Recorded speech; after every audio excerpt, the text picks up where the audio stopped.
प्रिय साथियों नमस्कार। जैसा कि हम आप लोगों को पहले इसकी हम पढ़ा रहे थे नीट शतक, इसके बाद हम यूजीसी फर्स्ट को पढ़ाने लगे। तो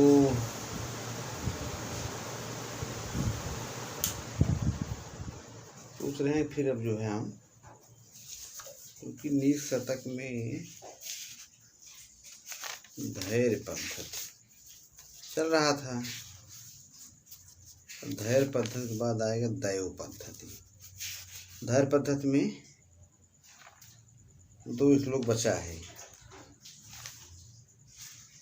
एक है 80, एक है 81। दोनों हम सोच रहे हैं कि ख़त्म कर दें। 80 वाला श्लोक जो है, 80वां आपका इसमें जो है आर्य छंद है। तो आर्य छंद का लक्षण हम आपको बता ही चुके हैं। अब सीधा हम आप लोगों को पढ़ दे रहे हैं श्लोक और हम इसकी व्याख्या कर दे रहे हैं। छिन्नो अवरोहति तरुः क्षीणो उपचीयते पुनश्चंद्रः इति ब्रह्मसन्तः सन्तः संतप्यन्ते न विलुप्ता लोके। कहने मतलब यह है, काटने पर भी वृक्ष बढ़ता है, क्षीण होने पर भी चंद्रमा फिर बढ़ जाता है। यह सोचकर संत लोग संसार में दुख पीड़ित होने पर भी दुखित नहीं होती हैं। मतलब कहने मतलब ये है कि सज्जन लोग जिस मार्ग में चल रहे हैं उनको अपना मार्ग छोड़ना नहीं चाहिए, क्योंकि इस मार्ग पर चलने वालों में बहुत दिक्कतें आती हैं।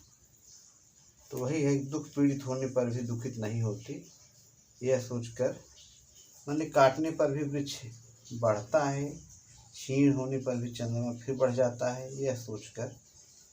तो ये चीज़ तरुः माने वृक्ष, उपचीते माने बढ़ता है, और विलुप्ता तो हो गया, इसमें कुछ है नहीं ज़्यादा। इसके बाद 81वां श्लोक है, ऐश्वर्य से विभूषण सुजनता शौर्यस्य वाक्य संयमो ज्ञानस्योपशमः श्रुतस्य विनयो वित्तस्य पात्रः व्ययः अक्रोधस्तप्तः क्षमा प्रभवितुर्धर्मस्य निर्व्याजता सर्वेषामपि सर्वकारणमिदं शीलं परम भूषणम्। इसमें ये बताया गया है कि शील सबसे बड़ा आभूषण है, यह सबकी जड़ है। ऐश्वर्य का विभूषण सुजनता, शूरता का वचन संयम, ज्ञान का शांति, शास्त्र पढ़ने का विनय, धन का सत्पात्र में दान करना, तपस्या का क्रोध नहीं करना, प्रभुता का क्षमा, और धर्म का भूषण है निश्चलता। लेकिन शील जो है सबसे बड़ा आभूषण है। शील मतलब सज्जनता। यहाँ से भाई आदमी वही नहीं है, परोपकार पद्धति में बताया गया है कि जब वृक्ष जो है फल देने लगता है, डाली लटक आती है, और वर्षा काल में जो बादल बरसने वाले हैं घटाएं लटक आती हैं। तो वही बात है, ये सब शील मतलब वही है, सज्जन व्यक्ति। तो ऐश्वर्य का विभूषण सुसज्जनता है, शूरता का वचन संयम, ज्ञान का शांति, शास्त्र पढ़ने का विनय, धन का सत्पात्र में दान करना। कहने मतलब यह है कि आप अगर दान भी कर रहे हैं तो ये सोच समझ के कीजिए कि हमें किस मद में धन देना है। जैसे मैं शिक्षा क्षेत्र में काम कर रहा हूँ, तो भाई हम बहुत लोग कहे भी लोगों लगता है कि ठीक है, जिसको जो समझ में आए करेगा। तो वही मतलब अच्छे व्यू में पैसा जाना चाहिए, किस मद में खर्च होगा, वही बात है इसमें। तपस्या का क्रोध नहीं करना, प्रभुता का क्षमा, और धर्म भूषण है निश्चलता। ये हो गया। ऐश्वर्य में विभूति क्या इस प्लस वरच विभूषण में अलंकार विभूषिते अनेन विभूषण करणे शौर्यस्य में आपका से हो गया वीरता का सूरज से भाव शौर्य पूर्व प्लस से वाक्य संयम में आपका हो गया वाणी पर संयम मित भाषिता समयम अप यम सम ये चीज हो गया। इसमें सप्तमी तत्पुरुष हो गया वाची संयम वाक संयम उपसम मान विषय से मन को रोकना शांति श्रुतस्य मान शास्त्र ज्ञान का अक्रोध मान क्रोध का न होना या उसको रोकना। व्याकरण तो टिप्पणी करा रहे हैं और न क्रोध अक्रोध न तत्पुरुष प्रभवितु अधिकारी होने का तो निश्चर्यता में निश्चलता इसमें आपका बहुब्रीहि समास हो जाएगा और इसमें छंद है शार्दूल व्युत्क्रमित। तो मित्रों जो है ये हो गया। तो अब दैव पद्धति आगे हम पढ़ाएंगे, लेकिन इसके पहले हम आपको, क्योंकि मेरे साथियों मैं सोच रहा हूँ कि कोई दिक्कत ना आने पाए और कोई भी लड़का, भाई कुछ लोग कह रहे हैं एकम सम्मत पढ़ाइए, भाई हम कह रहे हैं आदमी पढ़ रहा है एकम क्या है इसमें पता लगा। कभी इसमें ICT बताएंगे तो कौन नहीं जान पाएगा कि इंफॉर्मेशन कम्युनिकेशन टेक्नोलॉजी, हाँ, तो सूचना संचार प्रौद्योगिकी। तब इसमें हम जो चीज़ बता चुके हैं वो दिमाग में बैठ ही गया होगा। इसके बाद हम इसको पढ़ा लेंगे, तब हम पढ़ाएंगे आंकड़ों की व्याख्या, डाटा इंटरप्रिटेशन। डाटा इंटरप्रिटेशन इसमें क्या है कि सब आंकड़ों की व्याख्या होगी। ये सब टॉपिक हैं UGC के, तो इसमें कभी कभी क्वेश्चन कई तरह से पूछता है।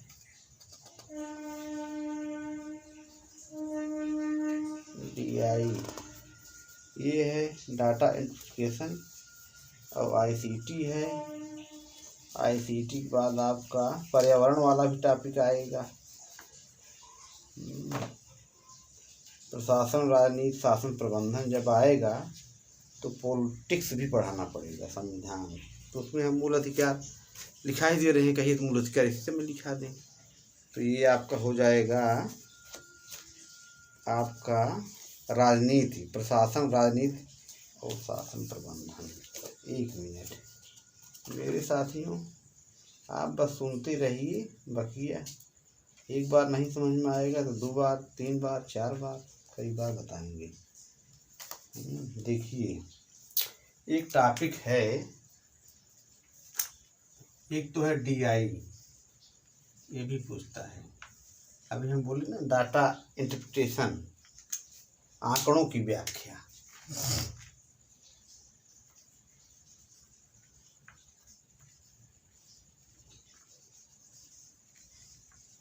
ये है टॉपिक।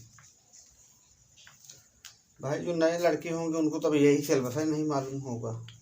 ये BA करके या MA भी कर रहे हैं, प्रीवियस वाले MA प्रीवियस वाले जो लड़के हैं, चाहे जहाँ जिस संस्थान से पढ़ रहे हैं, प्राइवेट नॉमिनेट चाहे जो भी पढ़ रहे हैं, तो बहुत सारे बच्चे होंगे उनको भी सिलेबस है नहीं मालूम होगा।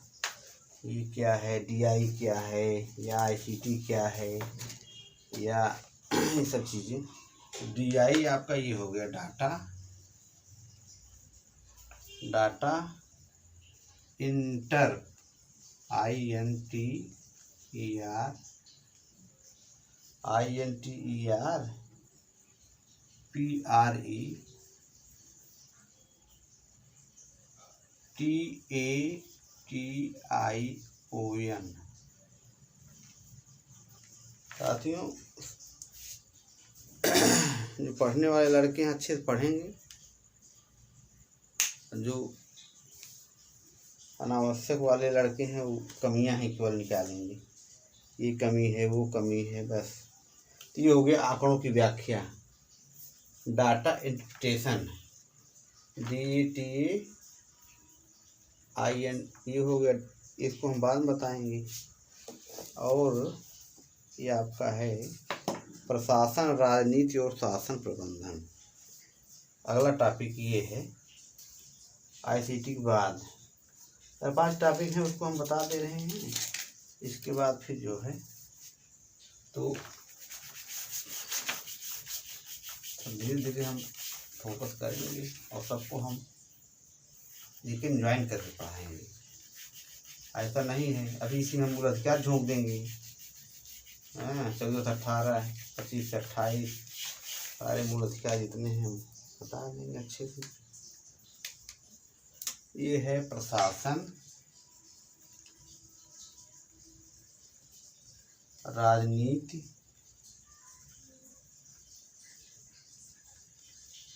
और शासन प्रबंधन।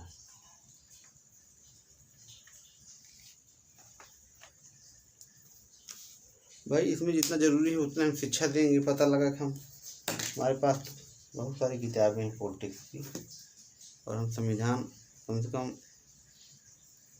बहुत किताब पढ़े हैं। परीक्षावाणी का भी है, अभी रखे हैं पूरा एकदम A to Z की एक लाइन पढ़े हैं और रखे हैं, अभी निकाल देंगे। लेकिन क्या मतलब है, बहुत लंबी किताब है वो। तो गवर्नेंस GOVER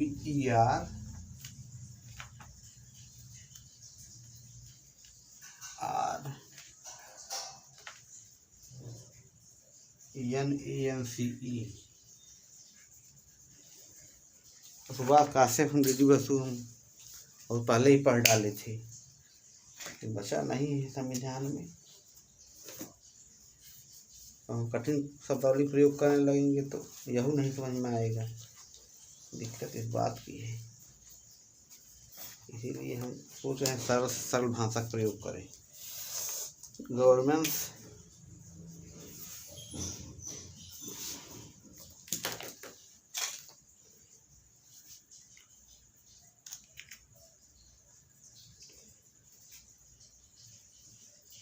अभी हमारे पास RC मजूमदार किताब है एंशिएंट हिस्ट्री में, सामंतवाद पे अलग किताब सब पढ़ा गया है, ऐसी बात नहीं है। सामंतवाद क्या है, बहुत व्यापक शब्द है, सब नावे नहीं। तो ये हो गया प्रशासन, राजनीति और शासन प्रबंधन। गवर्नेंस GOVER NANCE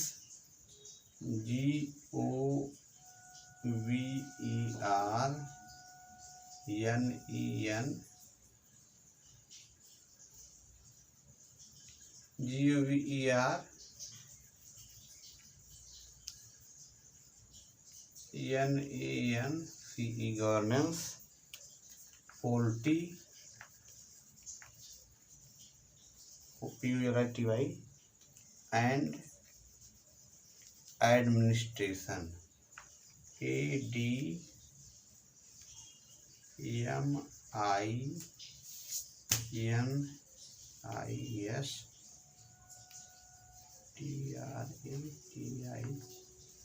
ये हो गया एक टॉपिक। तो अक्षर भी बहुत काट रहे हैं। इसमें आपका आएगा विधान पालिका, विधायिका जिसको कहेंगे, न्यायपालिका और कार्यपालिका, और मीडिया दिया नहीं इसमें। तो ये चीज़ है। अब इसमें ये दिया है संविधान परिभाषा और महत्व, प्रकार, लिखित संविधान, अलिखित संविधान, लचीला संविधान, अनम्य संविधान। तो ये सब चीज़ें हैं।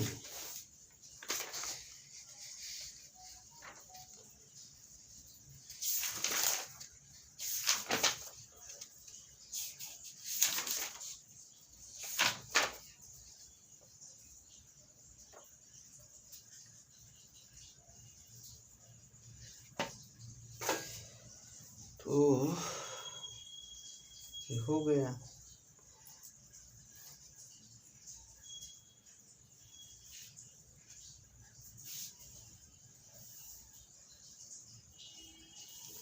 इसमें दिया है, थोड़ा सा हम पढ़ दे रहे हैं। संविधान परिभाषा, महत्व एवं प्रकार। Constitution definition, importance and its types, मतलब इसके प्रकार। टाइप मतलब प्रकार। संविधान प्रत्येक राज्य का सर्वोच्च कानून है। यह सरकार की संगठन शक्तियों और कार्यों के संबंध में नियमों का संग्रह है। यह राज्य के मूलभूत सिद्धांतों को और राज्य एवं उसके नागरिकों के बीच संबंधों को परिभाषित करता है। संविधान राज्य को चलाने वाली व्यवस्था का जीवित आलेख है, जिससे एक राष्ट्र की प्राथमिकताओं का बोध होता है एवं यह वर्णित है कि देश का राजनीतिक ढांचा किस प्रकार से इन उद्देश्यों की पूर्ति के लिए कार्य करेगा। इससे देश की व्यवस्था विशेषतया राजनीतिक को स्थायित्व मिलता है। संविधान देश को दिशा देता है। संविधान में राज्य के तीनों अंगों विधानपालिका, कार्यपालिका और न्यायपालिका के अधिकार का क्षेत्र उल्लेख रहता है तथा इसमें राज्य के नागरिकों के अधिकारों एवं कर्तव्यों को परिभाषित किया जाता है। कहने का आशय ये है कि उनके मूल अधिकार क्या हैं, फंडामेंटल राइट क्या हैं, या उनके मूल कर्तव्य, फंडामेंटल ड्यूटीज। मतलब जैसे कोई आदमी नागरिक है तो उसका कुछ मूल कर्तव्य भी है, उसको भी कुछ करना है। जैसे हम ही लोग हैं भाई, ये मूल कर्तव्य में ना आ रहा है कि आदमी अपने से ही समाज को आगे बढ़ाने के लिए सोच रहा है। और मूल अधिकार ये है कि भाई कुछ चीज़ें हमारी हैं जो उसको हम मांग रहे हैं न्यायपालिका के माध्यम से, तो हमारे अधिकार हैं। तो कर्तव्य भी हैं, आपके अधिकार भी हैं। आप देने लायक रहिए दीजिए, लेने लायक रहिए लीजिए। ये सब चीज़ें लेन देन आपस में चलता रहता है। इसी से तो लोकतंत्र मजबूत होता है। तो ये हो गया।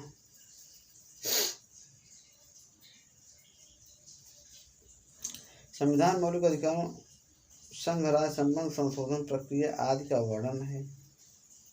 इसके आधार पर सरकार निर्णय ले सकती है ताकि देश की व्यवस्था सुचारू रूप से चलती रहे। लिखित संविधान, यह संविधान मूलतः एक पुस्तक के रूप में होता है। यह विचार पूर्वक तैयार किया अधिनियमित संविधान है। यह संविधान सभा या विधायिका द्वारा औपचारिक रूप से अपनाया जाता है। इसके उदाहरण हैं Bharat, America, Germany, Japan, Canada, France, Switzerland आदि। विश्व के अधिकतर देशों का संविधान लिखित रूप में है। संयुक्त राज्य अमेरिका के संविधान को विश्व का सबसे पुराना लिखित संविधान माना जा सकता है, जिसकी घोषणा वर्ष 1787 में की गई।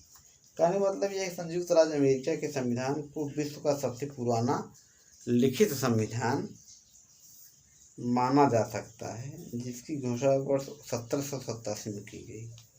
संविधान सरकार एवं नागरिकों में कड़ी। सरकार, नागरिक, विधानपालिका, न्यायपालिका, कार्यपालिका। अलिखित संविधान, अनरिटन कॉन्स्टिट्यूशन। इस प्रकार का संविधान की रूपरेखा निश्चित नहीं है। यह न ही पुस्तक रूप में है, न ही संविधान सभा द्वारा अधिनियमित। इस प्रकार के संविधान का विकास क्रमिक रूप से देश और समाज की आवश्यकताओं को ध्यान में रखते हुए होता है। यह मूलतः महत्वपूर्ण ऐतिहासिक शासन पत्रों, विधियों और प्रथाओं का समूह है। यह धीमी और क्रमिक विकास का एक उत्पाद है। यह थोड़ा आश्चर्यजनक प्रतीत होता है, परंतु ब्रिटेन का संविधान अलिखित या असंहिताबद्ध है, जो कि संसदीय अधिनियमों, न्यायालयों के निर्णयों एवं देशों की प्रथाओं पर आधारित है। कहने मतलब यह है कि ब्रिटेन का संविधान जो है ये लिखित नहीं है, अलिखित है और असंहिताबद्ध है, जो कि संसदीय अधिनियमों, न्यायालयों के निर्णयों, देशों की प्रथाओं पर आधारित है। लचीला संविधान, वही कहा नहीं गया कि भारत जो हमारा संविधान है, भारतीय संविधान है, ये लचीला है। लचीला संविधान वह संविधान है जिसको सरलता से संशोधित किया जा सकता है। ब्रिटेन का संविधान में किसी भी अधिनियम को साधारण रूप से संशोधित किया जा सकता है। तो हमारा संविधान तो खैर लचीला नहीं है, ब्रिटेन वाला होगा। यहाँ तो भाई आधे से ज़्यादा बहुमत चाहिए। अनम्य संविधान, अनम्य संविधान वह संविधान है जिसमें या तो संशोधन की संभावना बहुत कम है या फिर इसी की प्रक्रिया काफ़ी जटिल है। संशोधन के लिए सरकार को विधायिका में 2/3 चौथाई बहुमत की आवश्यकता होती है। कहने का मतलब ये है कि भाई भारत संविधान है उसके संशोधन के लिए संसद में 2 लोकसभा राज्यसभा।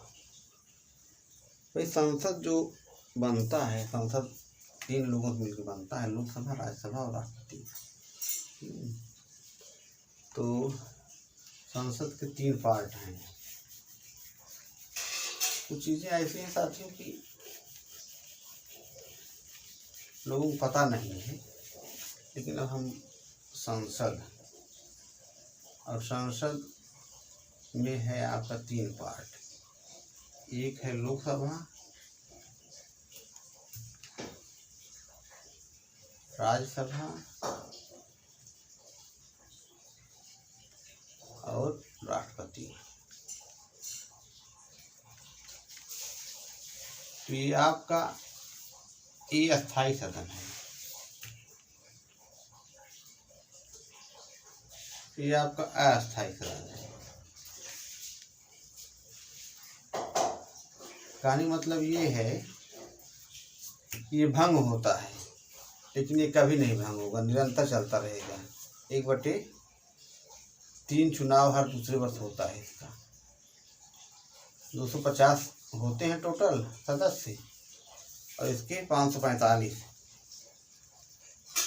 और राष्ट्रपति स्वीकृति जब मुहर लग जाएगी तो पास। यही है, इसमें 12 मनोनीत होते हैं, इसमें 2, यहाँ 12 राष्ट्रपति द्वारा। वो अलग अलग क्षेत्र है सबका। तो इस तरह से ये आपका संविधान, इसमें जो है पोर्टिकल यूजीसी फर्स्ट पेपर में इस संविधान सिलेबस में है। संविधान है, पर्यावरण है, तो पर्यावरण को भी थोड़ा देखना है। और पर्यावरण तो टेट में भी है, टेट सीटेट, ICT हो गया, DI हो गया, और युक्त तर्क और गणितीय तर्क और आवृत्ति, इसको रीजनिंग कहते हैं। फिर इधर है रिसर्च वाला, शोध आवृत्ति है, शिक्षण आवृत्ति है। धीरे धीरे सब चलता रहेगा इसी तरह से। धन्यवाद, नमस्कार साथियों।